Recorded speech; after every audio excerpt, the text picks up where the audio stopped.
And then the other thing that people do is they book these expensive venues. It's the first thing they book.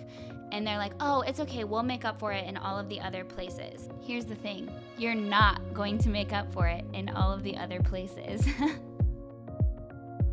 Welcome to the Unveiled Bride Podcast. I'm Kyle James, and I used to be a wedding planner. Now I teach brides like you how to plan the weddings and happily ever afters of their dreams. This show is the candid, unfiltered conversations you would have with your bestie, if she was a wedding planner. So grab your favorite caffeinated beverage and a notebook. You're gonna wanna take notes, and let's talk weddings. Hey, blushing brides. Welcome back to the Unveiled Bride Podcast. Today, we are talking wedding budget. Let's talk about the money. In today's episode, I'm going to tell you all the ways that most couples end up blowing their budget. Because let's be real, most couples end up blowing their budget. Weddings have a reputation for being so expensive or too expensive. And that's because everyone blows their budget, everyone. And it's not just in one way or on one aspect. It's a bunch of little things, big little things that add up over the entire process. So it seems like just a little more here or a little more there, or, oh, we're just going 1,000 over with this. It's fine because we actually have 40,000 to spend. It's fine. And you just do that left and right. And then all of a sudden you look around and you've spent 2 or 3 times your initial budget. You would be surprised at how much this actually happens. And it isn't just about the money when you blow your budget like this. It impacts your entire wedding planning process, your wedding day, and your life after your wedding day. I know sometimes we forget there is life after the wedding day. You do wake up the next morning and you're still here and you have to pay the money that you spent. It just puts so much unnecessary stress on you, on your relationship, and on your wedding day. I feel like this is the number one contributor to post-wedding depression. I'm going to do an entire episode on post-wedding depression and what it is and how to avoid it. But I think getting control of your budget and not completely blowing it is going to be a massive help in avoiding the post-wedding depression. So I'll go through all the ways that couples end up blowing their budget, the specific contributors, and then I'm also going to give you specific practical tips to make sure that you don't do this. It's actually really easy to not blow your budget if you just know what you're doing and you're a little bit intentional about this. The first way that couples end up just completely blowing their budget is they never actually create one in the first place. There's so many couples that I've talked to when I ask, hey, how much is your total budget? And they're like, I don't know. I think we're going to spend 20 grand or 30 grand. Or what's the average? We don't know. And that's just not going to work. You're going to end up spending way more than you would like to if this is your plan for creating your budget. It's so important to figure out a total number, decide on an actual budget that you want to spend. The best way to figure out a total wedding budget is to sit down and write out everywhere where the money is going to come from and how much. So how much you and your partner are going to contribute, how much maybe your parents, your partner's parents, just anybody who's contributing to your wedding, write out how much each person is contributing, and then you add that up and you have your total wedding budget. So coming up with a specific number is just really important, or else you're going to end up spending way more than you want. The other thing that needs to be done is figuring out your budget by category. So taking that total number that you figured out and breaking it down by how much to spend on your venue, how much to spend on catering, how much you're going to spend on your dress, and just all of the different categories so that you know exactly how much you have to spend in each area. I actually have a set of free worksheets and an entire wedding planning workshop that walks you through how to do this in detail. And I'll link that on the resources page for this episode. That's going to be at theunveiledbride.com/podcast/2. And I'll also link that in the show notes. It's completely free and it will save you thousands and thousands of dollars. So definitely do that. It's just so important to actually break it down by category, because when you get your total number, a lot of times it seems like a lot of money. You're like, well, there's no way I'm going to spend this much money, because in most cases, you've never spent that much money on something. So it seems like a lot of money, and it is, but if not managed correctly, you will quickly go over. There's always things like, oh, I didn't think about that. Once you've like booked your venue and your catering and you forgot, oh, we need a photographer, or we need something else, and then there's just no money left over, and you either have to blow your budget or do without. So make sure that you sit down, figure out that total budget number, and then break it down by categories. My categories worksheet that I mentioned breaks it down by suggested percentages. So it's like how much people usually spend on each thing. But if there's something that you know you want to spend more on, or like a specific vendor that you know that you want that's going to be more expensive, that's totally fine. You just need to make sure that you take money out of other places to pay for that. Having this all written out allows you to do that and to be intentional, so that you're not just adding money here and there for things that you want and ending up blowing your budget. The next huge budget mistake that just ends up completely blowing couples' budgets is booking too expensive of a venue. This happens all the time because it's like the first thing that you do. And a lot of times couples don't even lay out their total wedding budget before they go do this, or their specific venue budget. And so they're like, just go what it feels like. Oh, it feels like I should be able to spend 20 grand on this venue because I have a $40,000 wedding budget. But if you actually sat down and did the math, you would realize you actually have a lot less to spend on your venue, because there's so many other things that you need to pay for, and more things that are going to be more expensive. And then the other thing that people do is they book these expensive venues. It's the first thing they book. And they're like, oh, it's okay, we'll make up for it in all of the other places. Here's the thing. You're not going to make up for it in all of the other places. What couples don't realize is if you book an expensive venue, a lot of times they have preferred vendors that you have to use, especially catering and bar, which those are the most expensive things at a wedding other than maybe your venue. So if you book the expensive venue and you have to use their catering, you're not actually going to be able to make it up in all the other expenses, because you're going to have to use their caterer in their bar, and that's going to be expensive if you're at an expensive venue. That's just how it is. There are cases where if you're super intentional, you can do this, but you just need to make sure that you let your venue know, like, hey, we aren't going to be using a preferred caterer. We're going to be doing it ourselves because of the amount that we're spending, and make sure that you get that in your venue contract and that you're allowed to do that, so that you don't have to book all the expensive vendors that come along with an expensive venue. It also sets the precedent for the rest of the wedding planning process if you spend too much on your venue.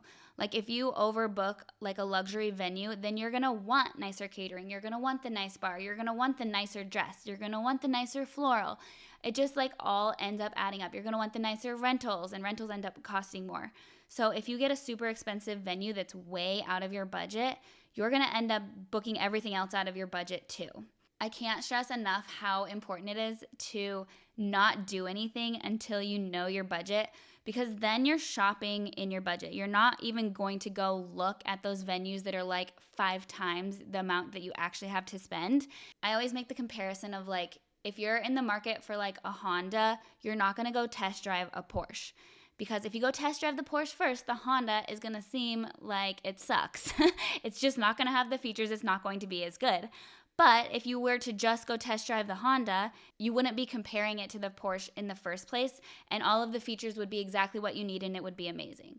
So figure out your budget, know how much you have to spend, figure out your venue budget, and book within your means so that you can stay on the rest of your wedding budget as well. The next major budget mistake that I see couples making is doing too much DIY. DIY has this reputation for like, oh, if you just do everything yourself, then it's actually way cheaper. And vendors are just way overcharging because it's a wedding. So if you just do this yourself, then you're going to be able to do it cheaper. But that actually ends up not totally being the case. The thing about weddings is there's just so many little details that go into it that you might not think about, that these vendors already know and already have plans for. So let me share an example to explain this better. If you do a DIY venue, so say you're going to get married in a backyard or in your backyard so that you have a free venue, it's DIY, It's going to end up costing you a lot to be able to turn a space that's not made for weddings into a wedding venue. There's so many things that you don't think about, like you need tables and chairs and probably a tent. You need all of the things to decorate it. Then on top of that, you need lighting and sound, and then you need all the power to be able to do that. And you probably don't have a catering kitchen, so your caterer is gonna end up costing more because they need to bring so much stuff to be able to cook for you. Like all of the stuff that actual wedding venues have figured out, you're going to have to pay extra for, and it's probably going to end up costing a lot more than just booking it through an actual wedding venue. There are ways that you can do a lot of the DIY things cheaper than just hiring a professional, but it's just important that you figure out how much it's actually going to cost to do it yourself versus hiring a professional, because in a lot of cases, especially with weddings, it's actually not cheaper and it's just so much more work. Sometimes the pros do have stuff figured out. Another way that couples end up really blowing their budget is they don't set priorities, or they don't sit down and think about what's most important to them first before they start booking stuff. If you just kind of are running around like a chicken with your head cut off trying to get everything booked and not really being intentional, you're going to end up booking a lot of things, and then it will come down to something important that you didn't really think about in the first place that you end up needing to spend a lot more money on because you realize it's super important to you to have something. So like maybe you go and you book your venue, you book your catering, you book your photographer, you book all this stuff, and then you go to book your DJ or your band and you actually have no budget left for it, and you realize that that's actually the most important thing to you. So sitting down really will help you with this because, like I said, I have the categories broken down by suggested percentages, but then you can go through and say, actually, we know that we want live music and it's going to cost a lot more than this, so where can we pull money from to make sure that we can get what we actually want in that area? That free workshop that I mentioned walks you through creating your vision and creating your budget and all this stuff so that you can really see upfront what's important to you. Being intentional about this will make sure that you have the money set aside for the important things and the things that you know you want to spend more on, so that you're not just completely having to blow your budget. Another thing that is super expensive in weddings is inviting too many guests. Each guest that you invite costs a lot. You end up paying for a chair for them for the ceremony, a chair for them at the table settings, all of the things. Oh, and then the catering, the food, the cake. Every head count that you add to your wedding has a price beyond just the actual food. This is definitely something to think about, especially if you're feeling pressure to invite people that you don't even want there. If you don't feel comfortable buying somebody like a couple $100 dinner, then they probably shouldn't be invited to your wedding, because that's actually what you're doing. A great place to start if you do need to cut costs or you want your budget to go further is to make sure that you're only inviting people that you really want there. Another thing that is a major contributor in couples completely blowing their budget is too much social media comparison. I think we all know that it gets the best of us in our personal lives. It doesn't feel good to scroll through and compare ourselves, and we end up doing things that aren't necessarily in alignment with us just because it seems like we're supposed to do them, or it seems like everybody has this, everybody spends money on this, this is what I need to do. This is especially true in weddings. The weddings that are on Pinterest and Instagram are amazing. They're incredible.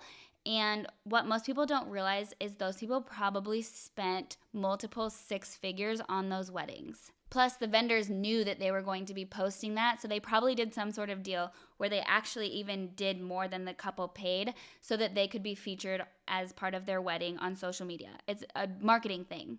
If you're going through and comparing your wedding to these insane weddings on social media, you're going to just feel like you need to spend more than you're comfortable spending. So my suggestion here is, I'm not saying never look at weddings on social media, because I think it's a great tool and it is a great place to find inspiration for the style that you're going for, but just be intentional when you sit down to scroll. Just know what you're looking for and notice, like, in your body, if you start to feel like you're starting to feel stressed or overwhelmed, then it's time to stop. getting control of our comparison syndrome will definitely help you not only not blow your budget, but will help you truly appreciate your wedding for what it is and what you create, instead of it always feeling like not enough. Because let's be real, if we're comparing ourselves to those 6 and 7 figure weddings that show up on Instagram and Pinterest, it's just not going to be enough unless you have that budget to spend. And if you do, great. So cut down on the social media, and if you are going to scroll, that's totally okay, but just be intentional about it. Those are the major ways that couples blow their budget. I hope that you can see how if you did every single one of those, like that's how budgets end up getting doubled or tripled. And I mentioned post-wedding depression at the beginning of this episode. People forget that the wedding isn't the end-all be-all of your life. Like, it's really important. I get that it's so important and it's the biggest day of your life so far. And you wake up the next day and you're just in your real life. So if you overspend and you're under a pile of debt, it's not going to feel worth it. It's not going to be worth it if your relationship is strained and you're just under insane amount of stress the next day. So get control of your budget. Know how much you have to spend. Know how much you have to spend in each category. Go do my free workshop and grab those free worksheets if you haven't already. I'll link it on the page for this episode as well as in the description or in the show notes. Also on that page, I have a little comments, questions, and suggestions box. I would love to hear from you. Let me know if you have any specific questions that I can answer. Maybe I'll do a little Q&A. And also, I want to hear what topics you would like for me to cover on future episodes. So go drop me a little note there. If you love this episode and you're loving the podcast, please share it with your besties. And we'll see you next time. Happy planning.